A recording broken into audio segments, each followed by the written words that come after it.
مجھ سے بھی، آپ سے بھی، دنیا کے اندر ہر مسلمان مومن سے بھی، کسی سے بھی اگر گناہ کبیرہ سرزد ہو جائے اور وہ توبہ کیے بغیر اگر مر جائے دنیا سے، قیامت کے دن اس کی بہت بڑی سزا اسے ملے گی۔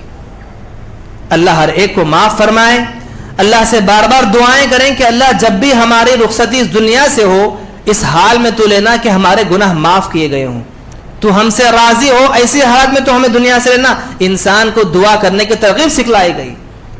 اب آئیے دیکھتے چلیں، شریعت کی نظر اسلام ایک پیغمبر ہونے کے باوجود، اتنے جل قدر پیغمبر ہونے کے باوجود، جو اپنے بیٹے کو اپنے آنکھوں کے سامنے بچا نہ سکے، تو شرک ایک ایسی بری بلا ہے کہ اس بلا کے اندر مرنے والے کو کوئی بچا نہیں سکتا، چاہے وہ پیغمبر بھی کیوں نہ ہو۔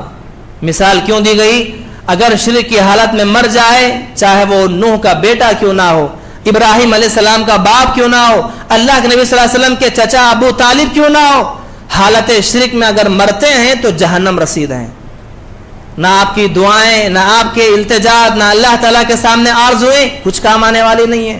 کتنے بھی اچھے نیکیاں کر لیں، کتنے بھی بڑے بڑے اعمال کر لیں، لیکن انسان اگر شرک جیسی بلا میں مبتلا ہے اور اس کے عقیدے میں رائی کے دانے کے برابر بھی اگر شرک ہے، کیسا رائی کا دانہ کے برابر؟ مثال کیا جانتے ہیں؟ مثلا میں کہتا ہوں، میں سمجھتا ہوں کہ میرے اوپر کچھ بلا آنے والی ہے، اگر کچھ بلا میرے پر آنے والی ہے تو یقین میرا یہ ہونا چاہیے کہ بلا میری تقدیر کا حصہ ہے تو آ کر رہے گی، چاہے میں گھر کے اندر رہوں یا گھر کے باہر رہوں یا کسی بھی جگہ پر رہوں، بلا بلا ہی ہے، وہ آئے گی، میرے اوپر آنی ہے۔ کوئی بندہ کہتا ہے کہ اگر تو نے یہ دھاگا باندھ لیا، کوئی کہتا ہے کہ فلاں وقت میں تو نے یہ کام کر لیا، تو نے فلاں کے پاس چلا گیا تو فلاں کی نظر تو نے اتار دی تو تیرے اوپر بلا نہیں آئے گی۔ یہ دھاگا، یہ فلاں کا وقت، یہ فلاں کی جگہ، اسی کو رائی کا دانہ کہتے ہیں۔ بخار آ گیا ہمارے جسم میں اور بخار کو اتارنے کے لیے ہم نے معمولی سا دھاگا گلے کے اندر باندھ لیا، یہ دھاگا رائی کے دانے کے برابر ہے۔ یہ دھاگا گویا ہم عقیدہ کیا ہے؟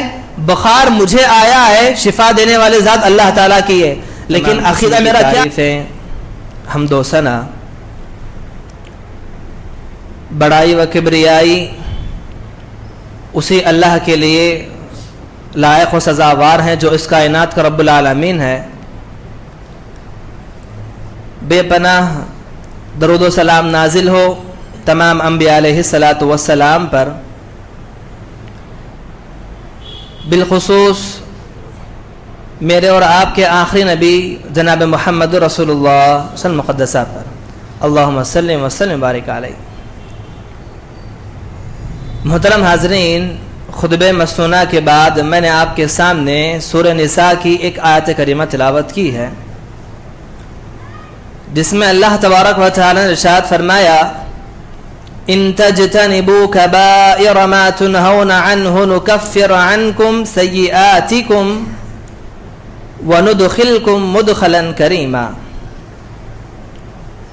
کہ اگر میرے بندوں میں سے کوئی بندے اگر کبیرہ گناہوں سے اجتناب کریں گے، ان تجتنبوا کبائر، بڑے بڑے گناہوں سے بچنے کی کوشش کریں گے، تو جو بندے میرے بڑے گناہوں سے بچتے ہیں، بچنے کی کوشش کرتے ہیں، انہیں میں بدلہ یہ دیتا ہوں کہ اس کے بدلے میں ان کے چھوٹے گناہ معاف کر دیتا ہوں۔ انہ نکفر عنکم سیئاتکم، اور میں ان کے چھوٹے گناہ معاف کر دیتا ہوں، اور وندخلکم مدخلا کریما، اور انہیں میں سلامتی والی جگہ پر، بہت ہی بہترین جگہ یعنی جنت کے اندر میں داخلہ کر دیتا ہوں۔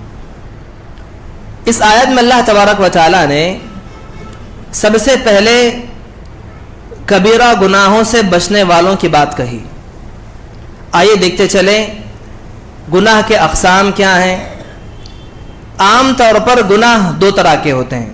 ہم سمجھتے ہیں کہ گناہ گناہ ہی ہے، گناہ چاہے وہ گناہ ہی ہے، اس میں چھوٹا بڑا کیسا، لیکن آپ قرآن مجید کا اگر مطالعہ کریں گے، احادیث کا اگر مطالعہ کریں گے، تو شریعت مجھے اور آپ کو گناہوں کے اندر بھی کچھ درجے بتاتی ہے۔ ایک درجہ ہوتا ہے گناہ کا جسے گناہ کبیرہ کہتے ہیں، جو اتنا بڑا گناہ جس کے لیے انسان کو اللہ سے رجوع کرنا ضروری ہوتا ہے، جس کے لیے انسان کو اللہ تعالیٰ کے سامنے رو رو کر گڑ گڑانا ضروری ہوتا ہے، جس کے لیے انسان کو اللہ تعالیٰ کے سامنے سچی توبہ کرنی لازمی ہوتی ہے، تبھی جا کر وہ گناہ معاف ہوتا ہے، جسے گناہ کبیرہ کہتے ہیں۔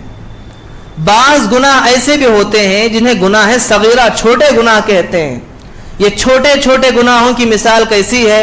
انسان کے چلتے پھرتے اٹھتے بیٹھتے نہ جانے ہم سے بہت سارے گناہ ہو جاتے ہیں، ہمیں معلوم بھی نہیں کب ہم سے کیسے کیسے گناہ سرزد ہوئے، ہمیں معلوم بھی نہیں، لیکن ہو جاتے ہیں، جنہیں گناہ صغیرہ کہا جاتا ہے۔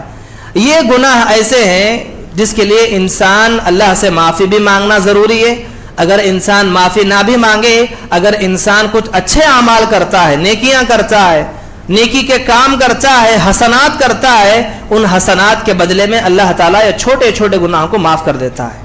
یہ اللہ تعالیٰ کی رحمت ہے۔ اللہ جس کو چاہے معاف کر دے، جس کو چاہے چھوڑ دے، اس کا اللہ تعالیٰ اس کا حساب لے، اللہ کی مرضی۔ لیکن گناہ کبیرہ جنہیں کہا گیا، کبیرہ بڑے بڑے گناہ جن کے لیے ایسے ہی ویسی معافی نہیں ہو جائے گی، جس کے لیے انسان کو نادم ہونا پڑے گا، جس کے لیے انسان کو اللہ تعالیٰ کے سامنے جھک کر رو رو کر گڑ گڑانا پڑے گا، سچی توبہ کرنی پڑے گی، تبھی جا کر وہ انسان کا گناہ معاف کیا جائے گا۔ الغرض اگر کسی انسان سے گناہ کبیرہ ہو جاتے ہیں، مجھ سے بھی، آپ سے بھی، دنیا کے اندر ہر مسلمان مومن سے بھی، کسی سے بھی اگر گناہ کبیرہ سرزد ہو جائے اور وہ توبہ کیے بغیر اگر مر جائے دنیا سے، قیامت کے دن اس کی بہت بڑی سزا اسے ملے گی۔ اللہ ہر ایک کو معاف فرمائے۔ اللہ سے بار بار دعائیں کریں کہ اللہ جب بھی ہماری رخصتی اس دنیا سے ہو، اس حال میں تو لینا کہ ہمارے گناہ معاف کیے گئے ہوں، تو ہم سے راضی ہو، ایسی حالت میں تو ہمیں دنیا سے لینا۔ انسان کو دعا کرنے کی ترغیب سکھلائی گئی۔ اب آئیے دیکھتے چلیں شریعت کی نظر میں گناہ کبیرہ کسے کہتے ہیں، کون سے گناہ ہیں جن گناہوں کو کبیرہ کہا گیا، اور ایسے گناہوں کی معافی کیسی ہوتی ہے۔ کچھ باتیں میں آپ کے کوشش کروں گا، دعا کرتا ہوں اللہ تعالیٰ سے اللہ پہلے مجھ کہنے والے کو بھی اور ہم تمام سننے والوں کو بھی عمل کرنے کی توفیق عطا فرمائیں، آمین۔ محترم حاضرین، آئیے دیکھتے چلیں، کبیرہ گناہوں کی بڑی لمبی چوڑی فہرست بھی مل جائے گی۔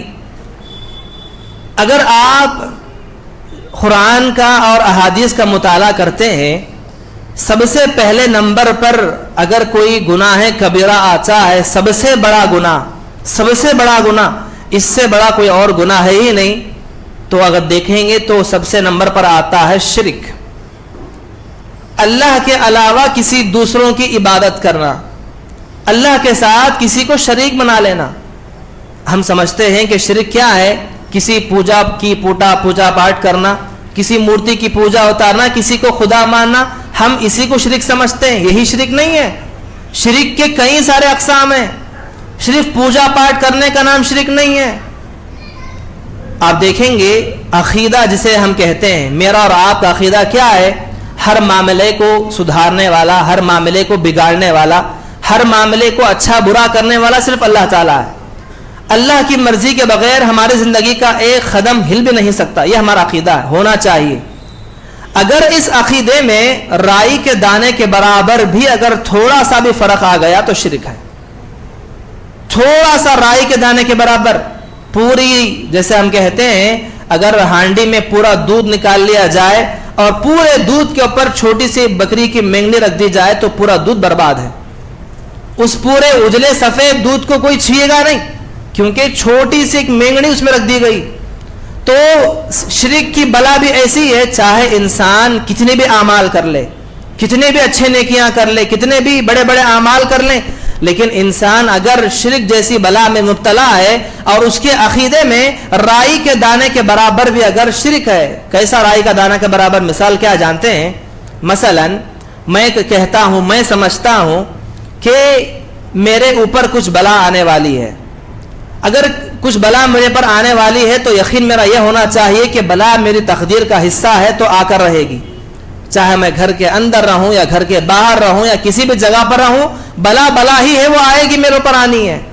کوئی بندہ کہتا ہے کہ اگر تو نے یہ دھاگا باندھ لیا، کوئی کہتا ہے کہ فلاں وقت میں تو نے یہ کام کر لیا، تو نے فلاں کے پاس چلا گیا تو فلاں کی نظر تو نے اتار دی تو تیرے اوپر بلا نہیں آئے گی۔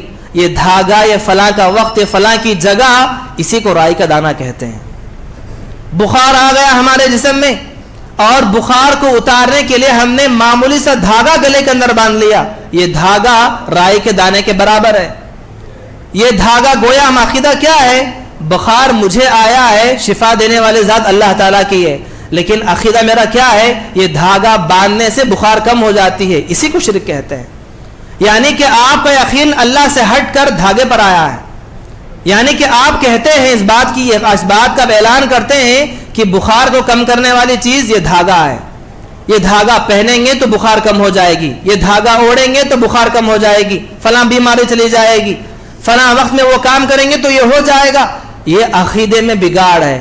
اگر رائی کے دانے کے برابر بھی عقیدے میں اگر کسی کا بگاڑ ہے، سمجھ جاؤ کہ اس کے پورے اعمال برباد ہیں، اور ایسے حالت میں کوئی انسان مر بھی جائے، اللہ کی قسم کبھی اس کی مغفرت نہیں ہوگی، کسی کی مغفرت نہیں ہونے والی، چاہے وہ کتنی بھی عبادت گزار کیوں نہ ہو اللہ تعالیٰ کا، اپنے آپ کو کتنا بھی متقی پرہیزگار کیوں نہ سمجھے، اگر حالت شرک میں، حالت عقیدے کی درستگی کے نہ ہونے کی صورت میں اس کی موت اگر ہو گئی تو اللہ نہ کرے ہمیشہ ہمیشہ کے لیے جہنم رسید ہو جائے گا وہ شخص۔ آئیے دیکھتے چلے، تاریخ اٹھا کر آپ دیکھیں گے کبیرہ گناہوں کا سب سے بڑا گناہ جو شرک ہے، آج امت پوری اس میں طرح طرح سے ملوث ہے۔ میں نے کہتا کہ ہم نہیں ہیں، طرح طرح کے طریقے سے، وہ طریقہ ایک رسم وہ تھا زمانہ جاہلیت کے اندر کہ لوگ بتوں کو مانتے تھے، آج بتوں کی جگہ پر کوئی اور چیز آ گئی ہے، کسی اور میں عقیدہ ہے ہمارا، کسی اور چیز میں وہم ہے ہمارا، یہ وہم کا بدل جانا بھی شرک ہے۔ تاریخ اٹھا کر آپ دیکھیں گے قرآن نے ایسے ایسے واقعات بیان کیے ہیں، اللہ کی قسم یہ واقعات قیامت کی صبح تک مثال ہیں پوری امت کے لیے۔ اللہ نے یوں ہی بیان نہیں کی، جتنے واقعے اللہ نے بیان کیے۔ اب آئے دیکھتے چلیں، حضرت نوح علیہ السلام کی مثال آپ اٹھا کر دیکھیں۔ یہ کون ہے حضرت نوح؟